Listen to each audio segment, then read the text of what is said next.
What up, though? And welcome to Lions Nation Unite. I am your host, Eazy, here to bring you the latest and greatest in Detroit Lions news. I was just at training camp for Detroit Lions and Miami Dolphins over there in Allen Park, joint practices. Today was the first day in pads. And if there's one thing I've always tried to do when I was covering this team, I try to view things through like an unbiased lens. I try to give you guys a perspective of just a football fan rather than a Detroit Lions fan. And it's gotten me in some hot water when it comes to Jared Goff because I kind of say it like it is. I tell you how I feel. Today, mind you, the bias out the window. Today, Jared Goff and Amon-Ra St. Brown looked purely like poetry in motion. I mean, I don't really know many other ways to describe what was going on out there. I mean, Jared Goff was just layering the ball in between the Miami Dolphins secondary and the linebackers, just over the linebackers' head, floating it into Amon-Ra St. Brown's hands just so beautifully. I mean, is the way to put it. I mean, it's so much so, and I get it, the Jameson Williams hype. Like, there should be Jameson Williams hype. He does look phenomenal. He has taken a step up in his development. We need a dad to talk about Jameson Williams being the wide receiver one for this football team. It is Amon-Ra St. Brown. It has always been Amon-Ra St. Brown. And after what I've seen today, it will always be Amon-Ra St. Brown until the day he decides to hang up the cape or he just can't do it the same way he did today. I mean, it was just ridiculous. Again, just layering it over the linebackers' heads into Amon-Ra St. Brown's hands while he was still being covered by a cornerback. They did red zone drills where Amon-Ra had one touchdown, caught it. It was catch. It was beautifully placed in Amon-Ra St. Brown's hands, but the guy's helmet just happened to be there. Amon-Ra didn't stop him. Amon-Ra didn't give no Fs. He just ripped it away from him. Touchdown, Detroit Lions. Okay, maybe they want to say that wasn't a catch because, it went out of bounds and we didn't know if he had possession for sure or not. They ran it back. Amon-Ra cuts him up. 23, whoever it is in the Miami Dolphins. I mean, my Lord, I apologize for what happened to you today. That all these people came and got to witness it. I mean, that was embarrassing out there. Amon-Ra St. Brown, corner of the end zone. On the money. I mean, him and Jared Goff's chemistry at this point in their careers is just, it feels like they could do it blindfolded. In fact, I think Jared Goff did have a couple of blind throws to Amon-Ra St. Brown last offseason, like while they're just training throughout the summer and stuff like that. I don't know, man. My number one takeaway for sure is, like, again, I love Jameson Williams. Let's stop that. Let's stop that nonsense. It is Amon-Ra St. Brown. He's the number one wide receiver in this team. He and Jared Goff are just, they're like that. All right, they're like that. Speaking of like that, Penei Sewell and Tate Ratledge, their chemistry continues to grow. The offensive line was pretty solid. I believe there were, I'd probably say 1 to 2 sacks. I can't confirm the second one for sure or not. I know one for sure from the Miami Dolphins. I believe that one came at the hands of Jalen Phillips. They did lose Chop Robinson earlier on the practice. Prayers up for him. Hope he does get well. But for the most part, the Detroit Lions offensive line was holding up pretty good. Miami did get in there a few times, and things did get a little shaky, but I can tell you what, it wasn't too often on Penei Sewell and Tate Ratledge's side. They looked phenomenal. And I'd say in the run game, too, Jahmyr Gibbs had a long run. That was actually before Amon-Ra had back-to-back touchdowns. And mind you, these are like – some of these reps were like to work down the field into the end zone, and Jared Goff and these guys are just going straight to the end zone. Amon-Ra St. Brown, we spoke about that one, had to start practice off in the individual drills, just deep down the sideline. And he's not even known for that. You don't think of that with Amon-Ra St. Brown. Deep down the sideline, just perfectly placed ball from Jared Goff into his the breadbasket. Amon-Ra, very second route, runs a little something different, little circus route, caught the ball, and then again on a curl route, caught the ball again. He just was dominant out there. But Jameson Williams, he got a touchdown catch during the red zone periods and laid in the end zone and definitely did a celebration that I would say would be flagged for in the National Football League. Jameson Williams, speaking of the devil, some extracurriculars after practice got into a little bit of a scuffle. It was reported that it was a Fonte Melifonwu.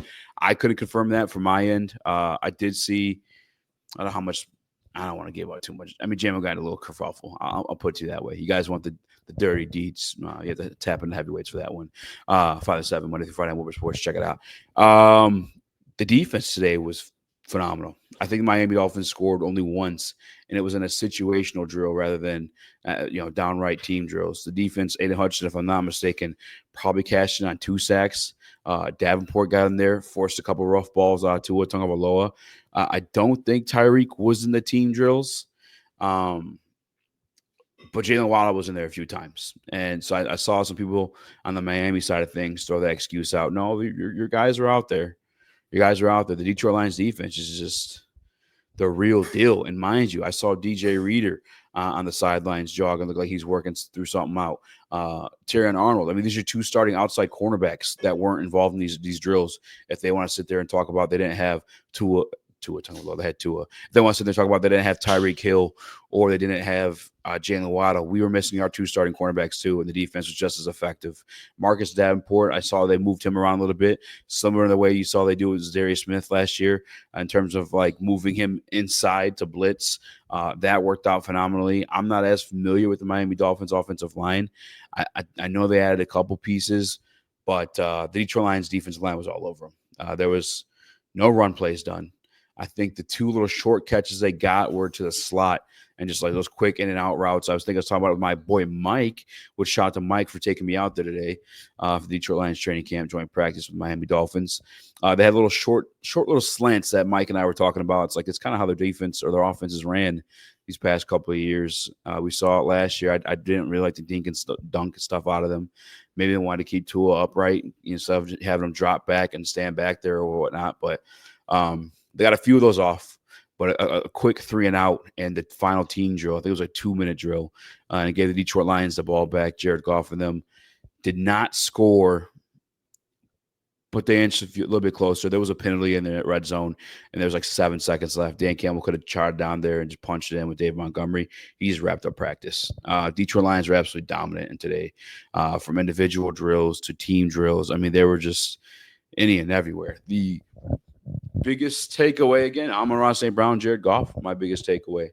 Beyond that, I did like what I saw a little bit out of the offensive line. The defense, I mean, this is just becoming expected out of these guys. They are – it's weird because, like, obviously last year the offense – not just last year, but the past 3 years, we've cashed in a top 5 offense year after year after year, right? But in a weird way, it feels like the defense might be carrying this team this year, and we're going to need them. We play a lot of tough quarterbacks on the road. We get the revenge game against Jaden Daniels. You got to go on the road to see Jalen Hurts. You got to go on the road to see Patrick Mahomes. You got to go on the road to see Joe Burrow. We got to go on the road to see Lamar Jackson. Like, there's a lot of really, really good quarterbacks we got to go see. And, our offense could keep up with them. But it's like, what can your defense do? Let me tell you something. Again, our starting cornerbacks were out, and that defense was dominant. All right, I'm talking about in the red zone drills to the team drills. The defense is looking like it might be the bread and butter of the Detroit Lions. I know that sounds crazy because the offense has been just so good. And there's still so many really good players on the offense too. This defense is blowing my mind, ladies. I mean, I don't know how to explain this to you guys. Like, I am so excited for the Detroit Lions defense, Kelvin Shepard included. I think he's going to end up being a phenomenal play caller. I just see it already. These weird exotic blitzes he's running. I know some of it was not even some of it. All of it was installed by AG. But just the another year of experience in it for a lot of these guys. They're executing to a T on these weird blitzes. I'm talking about sending linebackers, talking about sending safeties. You got Honey Branch here out there, just a natural instinct to go and find the football. Aidan Hutchinson, who I don't know if you guys heard this lately. Maybe I should have teed this video up to be played. I may still have it on my computer, where Jared Goff said that Aidan Hutchinson was reminding him of Aaron Donald, to where they're just like, he may break through and he's able to make a sack, but they're just continuing to play on as scripted, because it's just like, we can't just keep stopping practice for this guy. Like, Aidan Hutchinson has been that dominant, and that continued today. Detroit Lions looking in phenomenal shape. Dolphins not so much. I think very highly of Mike McDaniels as a schematic head coach. I don't know where he's at in terms of this locker room, but it's just not there right now for the Miami Dolphins. I don't know if just we're here, and that could be the case too. Like, we are here as a team, but like just a few short years ago, not much has changed that roster, and they were doing pretty well. In fact, they beat us. Specifically, I remember that one. They beat us. I don't remember if that it was Mike McDaniel or Brian Flores, but Detroit Lions dominate practice. I'm I'm literally just now getting home, ripping off this video to you guys. Let me know what else from practice you would like to know about. I'll come back, make a video about it, or talk about it on the Heavyweight Show. But until then, go Lions. I'm out.